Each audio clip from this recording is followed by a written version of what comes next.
ভদ্র আনুগত্যপরায়ণ কর্মচারীদের প্রতি একটি নিবন্ধনমূলক আইন প্রচলন করা হয়েছে। প্রিয় সহকর্মী ভাই বোনেরা, আপনাদের প্রতি আমার একটি আহ্বান থাকবে,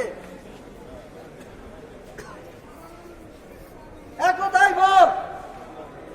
আপনারা যদি ঐক্যবদ্ধ থাকেন তাহলে আপনাদের ঐক্যবদ্ধতা, আপনাদের একতাই আপনাদের সমস্ত বৈধ দাবি, বৈধ অধিকার ফিরিয়ে আনার জন্য যথেষ্ট হবে।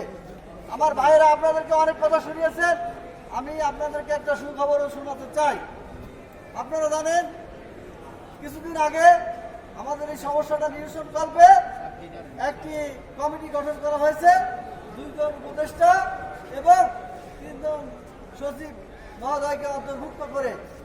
সেখানে আজকে একজন সচিব মহোদয় আমাকে জানিয়েছেন আগামীকাল আমাদের এই বিষয়টি নিয়ে, শুধুমাত্র এই বিষয়টি নিয়ে একটি সভা হবে এবং সেই সভায় আমাদের জন্য আশা করছি যে একটা ভালো ফলাফল অপেক্ষা করছে। এই ফলাফলের অংশীদার এবং কৃতিত্বের অধিকারী আপনারা, এই সাধারণ কর্মচারীরা। আপনারা যদি এভাবে ঐক্যবদ্ধভাবে এই অন্যায়ের প্রতিবাদ না করতেন তাহলে এটা নিরসনের জন্য কোনো নির্দেশনা বা কার্যকর পদক্ষেপ গৃহীত হতো না।